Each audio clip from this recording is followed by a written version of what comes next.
toutes et à tous et bienvenue pour ce nouveau numéro de 100% Paris Turf. Avant d'y faire escale pour un long mois d'ici quelques semaines, le monde du galop fait un saut à Deauville ce dimanche pour une réunion de 10 courses. Une réunion que nous allons étudier soigneusement avec nos deux pronostiqueurs que je m'en vais saluer. Tout d'abord, Paul Casabianca. Salut Paul, comment ça va? Salut Fabrice, en pleine forme. Salut François et bonjour à tous nos internautes. Voilà, tu viens de le lancer, l'inamovible François Moreau. Ça va François? Légendaire. Bonjour Paul, bonjour Fabrice, bonjour à toutes et à tous. Bon, j'espère qu'on va être bon.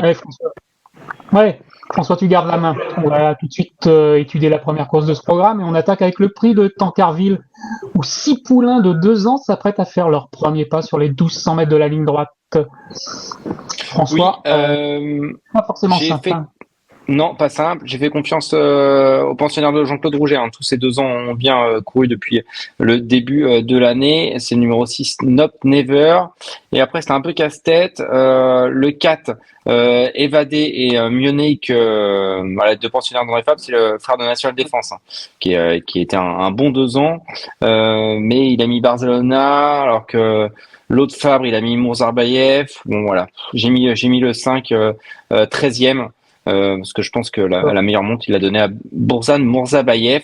Et puis, il y avait Las Vercors, qui est le frère de Dubaï Honor, mais qui est pas un précoce. Donc, pour ça, je préfère attendre. Donc, j'ai mis 6 et 5. Très bien. Paul? Oui, j'ai le même favori que François. Beaucoup de Never, un rouget très bien né. Et je lui oppose notamment le numéro 4, Evad, qui est le frère utérin de National Défense, comme cela a été dit. Donc, 6 et 4. C'est parfait. On passe à la deuxième course, le prix Roland de Chambure, une des 2 courses du jour qui ne se disputent pas sur la ligne droite d'ailleurs, puisque 8 des 10 épreuves de ce dimanche, ça sera sur un parcours rectiligne. Beauvatier est invaincu, Zabiari aussi, au moins un des 2 ne le sera plus à l'issue de ce dimanche. Paul, lequel des 2 Je pense que Beauvatier peut demeurer invaincu, c'est pour moi que le cheval de classe. Il vient de battre Ramatuel qui a depuis gagné groupe 3, le prix du bois, donc je pense que Beauvatier peut signer le coup de 3. Et Zabiari, évidemment, dispose d'un sacré potentiel, on l'a vu à l'occasion de ses débuts où il a frappé fort d'emblée et peut évidemment monter les échelons. Mais bon, je pense qu'il signerait déjà pour une deuxième place, donc en tête le 2 devant le 1. François, dans le même ordre, parce que je suppose que tu as les 2 mêmes chevaux. Ouais, même ordre. Jean-Claude Rouget a le temps de faire vieillir son cheval. Alors, je dis pas qu'Yann Barbeau a moins le temps, mais voilà, je pense que l'autre a un peu plus de classe, donc 2 et 1. Très bien. Après les poulains, les pouliches débutantes avec le prix de Lisieux. On revient évidemment sur les 1200 mètres de la ligne droite avec 8 concurrentes au départ. François, quels seront tes 2 préférés?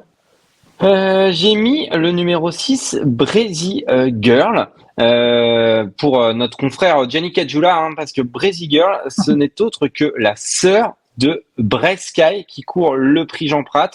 Et Gianni Caggiula, notre confrère d'Equidia, a dit que forcément, quand il y avait un frère et une sœur qui couraient le même jour, il y en avait un des 2 qui gagnait. Vu que Brest Sky va pas gagner Jean Prat, et Breezy Girl va gagner le prix de Lisieux.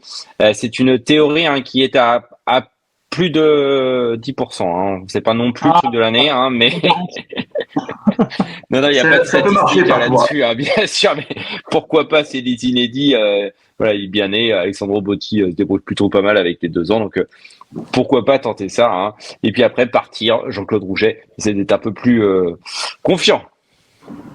Très bien, Paul. Quelle pouliche vois-tu débuter? Je reprends une pouliche très très bien née. C'est la sœur utérine de Recoletos. Elle se nomme Monte Sancha. Le papa, c'est Frankel. Inutile de vous faire un dessin. Il n'y a que du côté maternel comme du papa. C'est vraiment extraordinaire. Donc je pense que d'entrée de jeu, elle peut frapper un grand coup.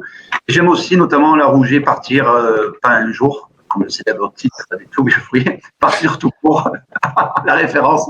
Une fille de Jarac et Zarac aussi au niveau étalon. Il n'y a pas grand-chose à dire à part qu'il fait pas mal de champions. Donc 3 et 4, monter Sancha et partir pour moi. Ok, le prix de la place Morny, c'est la 4e course de la journée.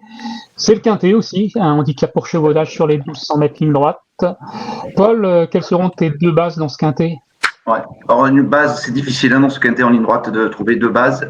J'aime beaucoup Mubaleg. Là, c'est un cheval entre en 9 qui est compétitif. C'est un dur à cuire. Il est toujours performant à 9 ans. Voilà, je pense que c'est une. Allez, je vais m'essayer en m'appuyant de lui pour comme une base. Et j'aime aussi un outsider pour le coup, White Platine. Il revient en forme.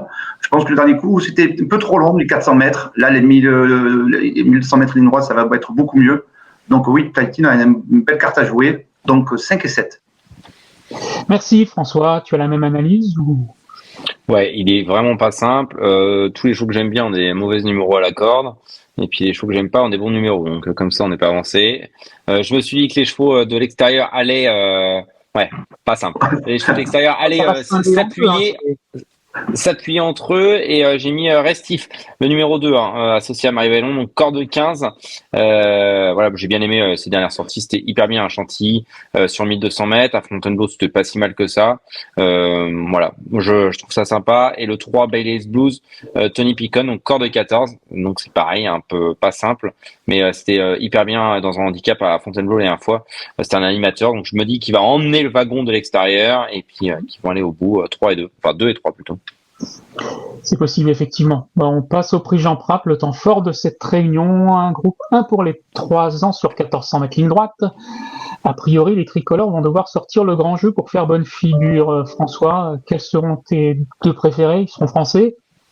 Bon, non, il faut qu'ils sortent le grand jeu et qu'ils prennent 10 kilos de... Non, ça va être super compliqué, voilà, c'est bien d'y aller, mais en plus, le Jean Prat, c'est vraiment l'épreuve pour les Anglo-Irlandais. Sur les 4 dernières épreuves, il y a un seul Français est parvenu à monter sur le podium, sur les 4 dernières années. 1400 mètres, c'est leur sport, ligne droite, c'est leur sport. Voilà, à cette période de l'année, pour moi, ils ont aucune chance, les Français. En tout cas pour la victoire. Et en plus, ils ont envoyé du lourd cette année avec Caldine, le numéro 7, qui a remporté les 2000 Guinées tout simplement, et qui a ensuite terminé deuxième des Saint-James Palastex à Scott, derrière Paddington, qui est apparemment un énorme crack. Donc le numéro 7, Caldine, supplémenté, numéro à la corde pas terrible, le 10, mais bon, c'est pas grave, ça va le faire. Et derrière, le numéro, je sais plus, c'est le 3, High Royal, qui avait terminé derrière Caldine à Newmarket et qui est terminé 3e au Cura sur les 2000 Guinées aussi. Donc pareil, à mon avis, un très bon cheval. 7 et 3. Ok, Paul, François vient de nous dire que 11 des 12 concurrents, enfin sur le podium là, au cours des 4 dernières années, avaient été britanniques ou irlandais.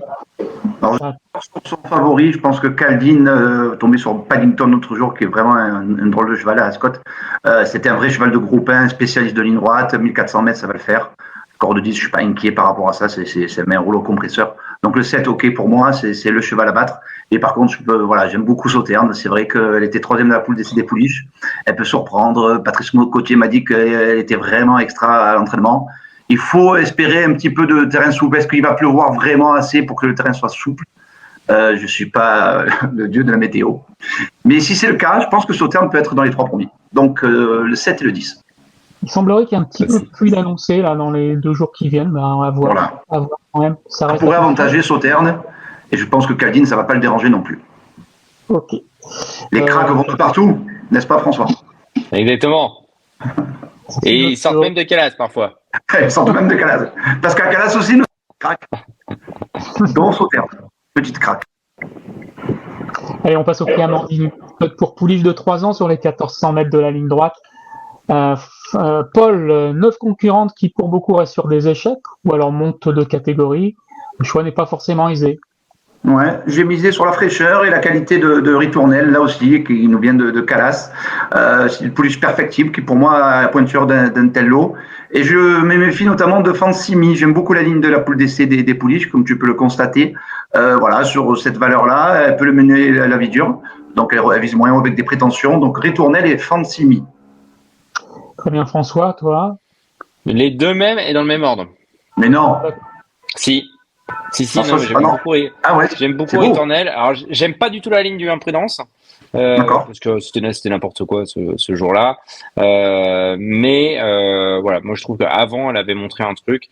Et honnêtement, le lot, c'est compliqué à déterminer ce lot. Il y en a qui montent de catégorie, il y en a qui descendent de catégorie. La Rouget et puis la Chapelle, elles viennent d'handicap. Moi, je pense que voilà. Et puis Jérôme, quand il monte sur Paris, ouais, ils sont en forme. Et puis quand il monte sur Paris, il sait pourquoi faire. Donc voilà, Ritournelle et puis Fansimi, pareil, sur la même ligne.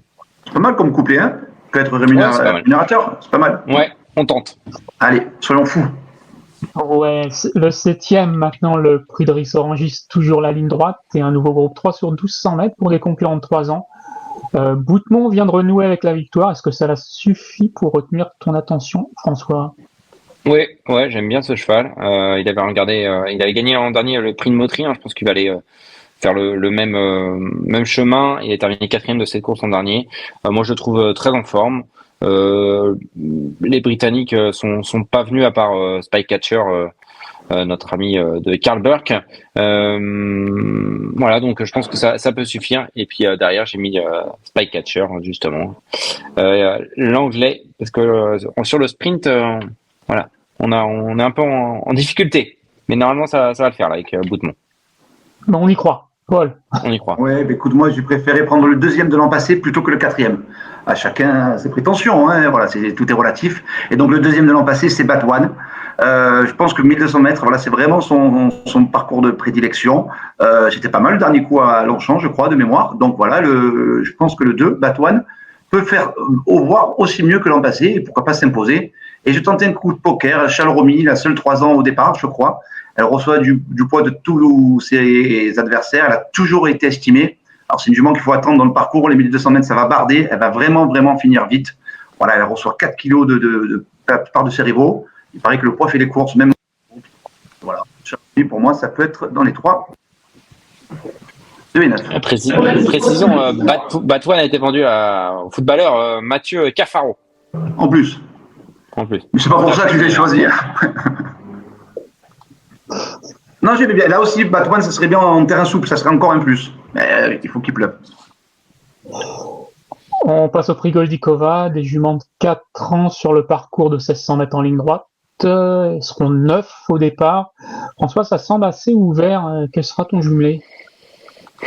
J'ai dit qu'Andromède allait gagner son KT, elle a gagné son KT. J'ai dit qu'elle allait faire le doublé de handicap, elle a fait le doublé de handicap. Alors maintenant, je vais dire qu'elle va gagner sa listelle. L'As Andromède. Et derrière, Light Chip qui traverse la Manche, Endurci qui a déjà couru groupe 2 à Ascot, c'était pas si mal que ça, 6e, donc vient chercher son bike type en France, 1 et 6. Ok, Paul, c'était à toi la parole normalement, je crois. Mais bon, c'est pas grave.